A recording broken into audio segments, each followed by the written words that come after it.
রাজনীতিতে তোমাদের জন্ম হয়েছে ভুখা থাকার জন্য। তোমরা ভুখা থাকবা, ভুখা রাখবা। তোমরা ইফতার পার্টি করবা কেন? কোনো ইফতার পার্টির দরকার নাই তো। তারপরেও আবার ইফতার পার্টি করছো 5 স্টার হোটেলে। কেন করবা ভাই? তোমরা ইফতার পার্টি করতে পারবো না। তোমরা সফর করছো, রাজনৈতিক সফর। আজকে চট্টগ্রাম, কালকে নোয়াখালী, পরশুদিন পঞ্চগড়। সার্জিস আলম পঞ্চগড়ে গেছে তার নিজের এলাকায়। সেখানে গিয়ে সে সমাবেশ করেছে। সে একটা গাড়ির বহর, অটোরিকশার বহর তার ছিল। এটা নিয়ে প্রশ্ন তোলা হয়েছে।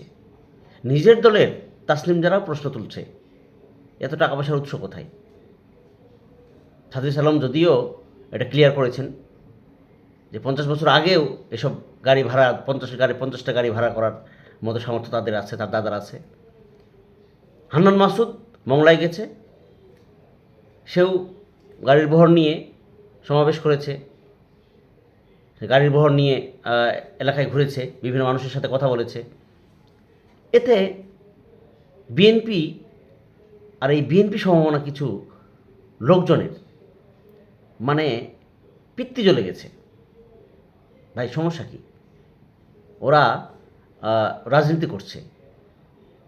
আপনাদের মতে এনসিপি হচ্ছে যে তোমরা রাজনীতি করতেছ ঠিক আছে, কিন্তু ইফতার মাহফিল করতে পারবে না। তোমরা ভুখা নাঙার মতো থাকবা। তোমরা কোনো সফর করতে পারবে না, গাড়ির ভর থাকবে না। আর কি থাকবে না? তোমরা ময়লা কাপড় চোপড় পরবা, মহাত্মা গান্ধীর মতো সাদামাটা থাকবা, মেন্দা কর্মসূচি পালন করবা, তাই না? 5 স্টার হোটেলে ইফতার পার্টি করতে পারবে না, করলেও সেটা রাস্তায় ফুটপাথে করো। এটা ঠিক না। ওরা নতুন দল, ওদের প্রচুর জনসমর্থন রয়েছে। জাতীয় নাগরিক পার্টি প্রচুর জনসমর্থন রয়েছে, তাদের অনেক দাতা রয়েছে, শুভাকাঙ্ক্ষী রয়েছে। তারা এই দলকে ডোনেট করবে। অতীতেও করেছে, আপনাদেরকেও করে, বিএনপিকেও করে, জামাতকেও করে, অতীতে আওয়ামী লীগকেও করেছে, সব দলকেই করে। ভাই তোমরা এই ডোনেশনের টাকা, ডোনেশনের অর্থ নিতে পারবা, আর জাতীয় নাগরিক পার্টি নিলেই সমস্যা না? এইসব জায়গা থেকে বের হয়ে আসতে হবে। যতদিন এইসব হিংসাত্মক জায়গা থেকে আপনারা বের না হবেন, ততদিন আপনাদেরও মঙ্গল হবে না, দেশের মানুষের মঙ্গল করতে পারবেন না আপনারা। সামনে নির্বাচন, নিজের দলটাকে, আমি বিএনপির উদ্দেশ্যে বলছি, নিজের দলটাকে একটু গুছান। ক্ষমতায় আপনারা হয়তো আসতে চাচ্ছেন, হয়তো আসবেন, কিন্তু দলের তৃণমূল নেতাকর্মীদের যা অবস্থা, কেন্দ্রীয় অনেক নেতার যা অবস্থা, মানে খাই পার্টি হয়ে গেছেন আপনারা। দখলবাজি, চাঁদাবাজি, লুট,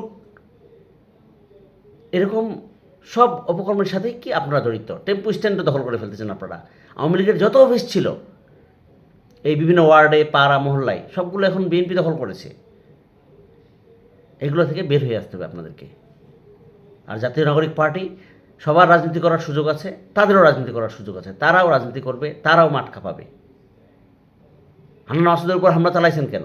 বিএনপির লোকজন হামলা চালাইছে, আপনারা দাবি করছেন এখন বিএনপির ওই তারা হচ্ছে বহিষ্কৃত, তারাই হামলা চালাইছে।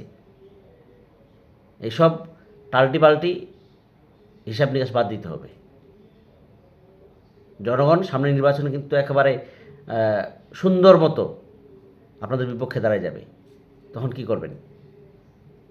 হান্নান মাসুদের উপর কাছে ক্ষমা চান আপনার দলীয়গতভাবে, তারপর যারা জড়িত তাদের বিরুদ্ধে অ্যাকশন নেন, পুলিশকে হেল্প করেন, তাদেরকে ধরাই দেন।